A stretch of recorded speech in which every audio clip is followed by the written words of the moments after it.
Welcome back to my channel. I'm Luke Curtis, and this channel is designed at helping photographers, cinematographers, videographers and marketers improve their work. In regards to being a marketeer, I am the marketing manager for NANLITE in Europe and the UK. We are an LED manufacturer that produce products for the stills and motion industry. Today I'm going to be talking to you about this little chap here. There we go, we eventually focus onto it. So this is the WS-RC C1 remote control.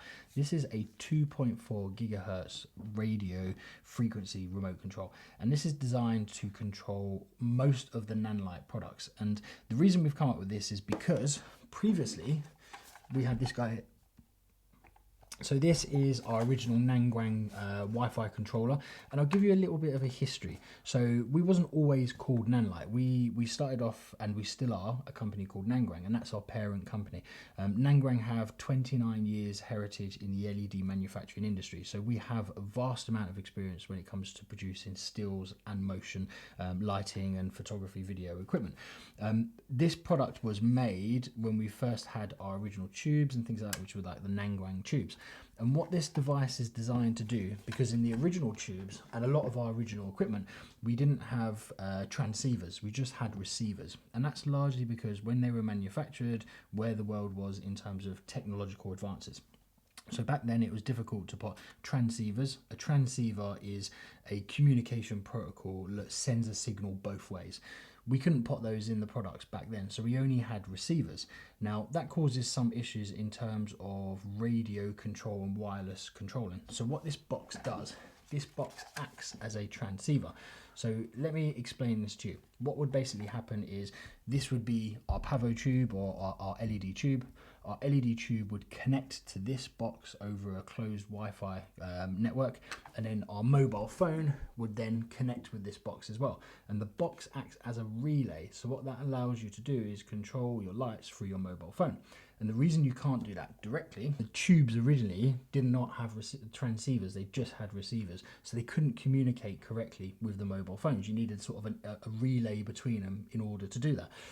We realized that isn't the best solution, but at the time, technologically, that was the only solution we had. So it's the solution we brought to market, and a lot of manufacturers did the same across all different networks. So it wasn't a case of we wasn't considering what our customers needed, it was just where we were from a technological perspective. So this was the original box. It's still available now. It will also integrate into like a DMX setup and things like that. So it's quite sophisticated. It's a great product. Because of its complication, it's also a quite expensive product, because it basically works over 2.4 radio frequency and also Wi-Fi. So the phone will connect to it through Wi-Fi. It will then communicate with the Pavotubes via 2.4. So it's acting as this relay between these different communication protocols. So it's quite a complicated problem. Because of that, it's expensive.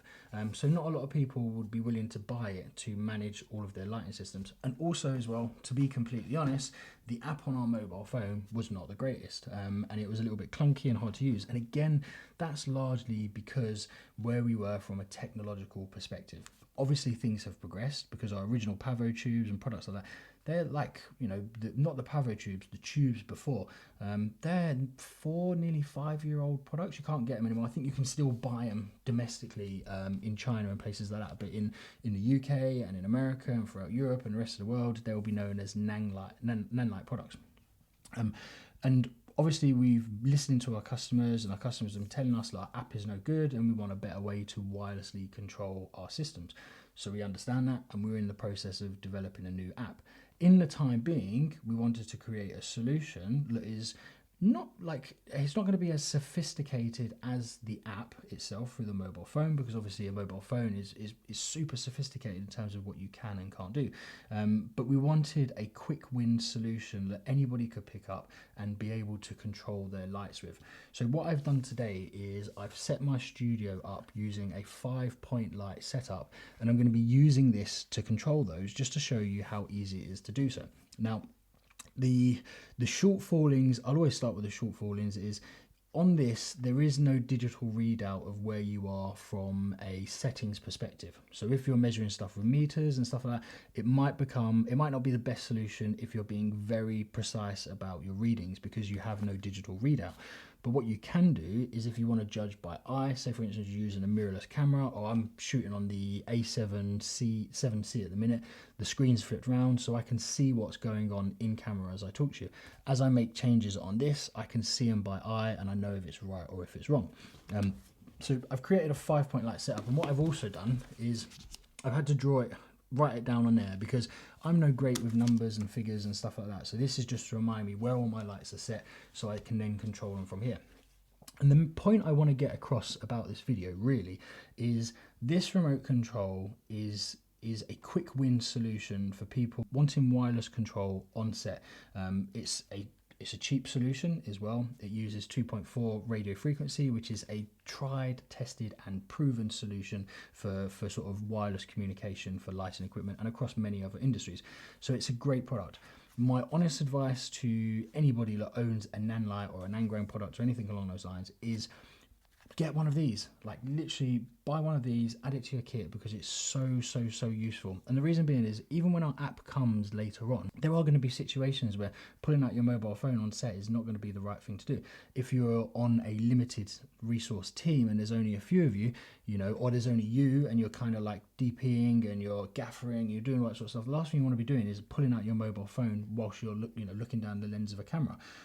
So this is a quick solution. And one of my really good friends, who's a really super creative guy, is a guy called Bobby. He owns Pavilion Films. I'll pop a link down to his stuff down below. One of his tips is he just sticks Velcro to these and then he'll just keep them next to his camera or whatever. So if he, say for instance, he doesn't want to ask his gaffer to go and do something on set, he can strike on or strike off lights at will to be able to give him that level of control. So what I've done is I'll explain the breakdown. So in terms of my light setup, I'm being lit by Mixpanel 150 currently. It's got a grid on it to control the spill of light. Over the back of me, I have a Pavotube 30 with a grid, and that's just framing me from the background.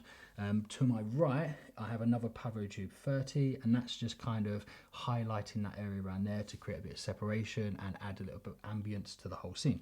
Then over here, I have a Forza 60 with a PJ projector on it, and that projector is throwing light up into this top space here so we can see what's going on in that shelf there.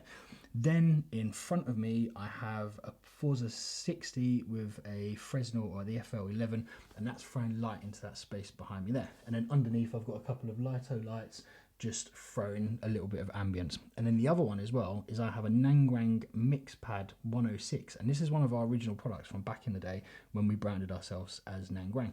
And that's set up in the background here as well, and that's on the same channel that the Pavotube 15C is on next to me.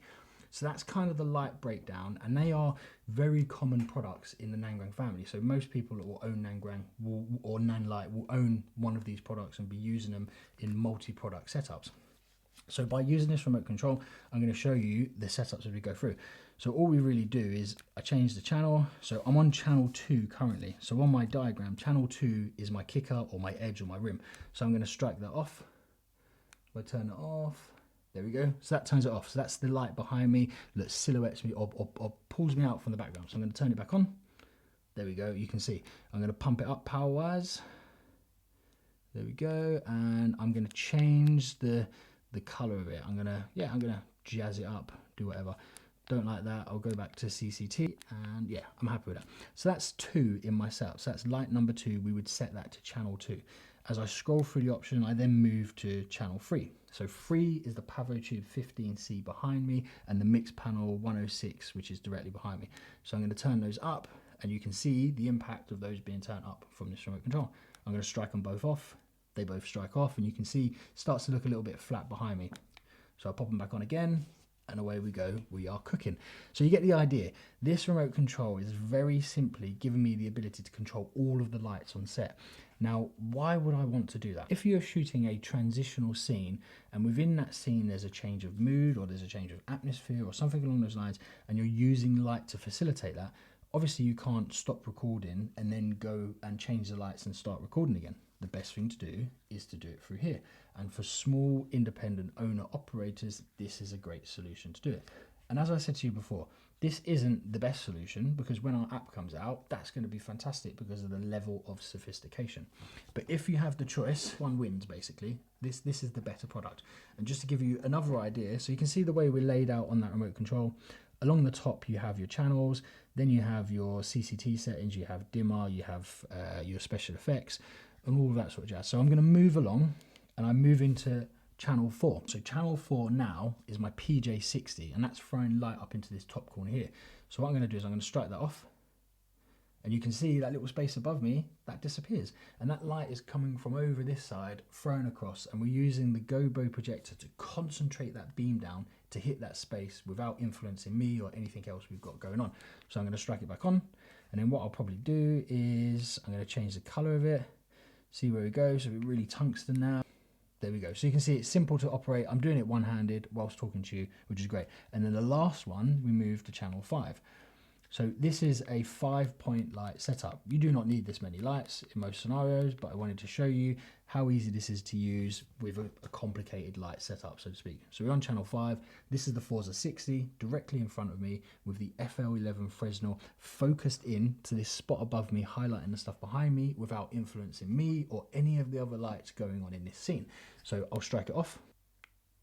There we go, we're off. You see that? Turn it on. Hey, we're cooking. Off. Turn it on again. And you can see what I'll do now is I'll turn that chap off. Let's work through this light setup.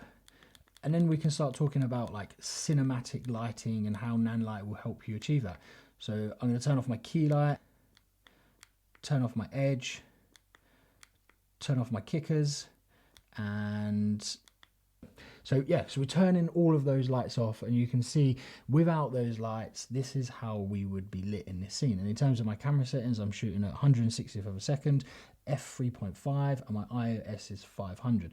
In terms of where I've set all of these lights, they're roughly anywhere between 5 and 15% overall brightness. And because I've adjusted those by hand before I walk onto the scene, when I strike them on and strike them off, they will go back to those settings unless I go up or go down.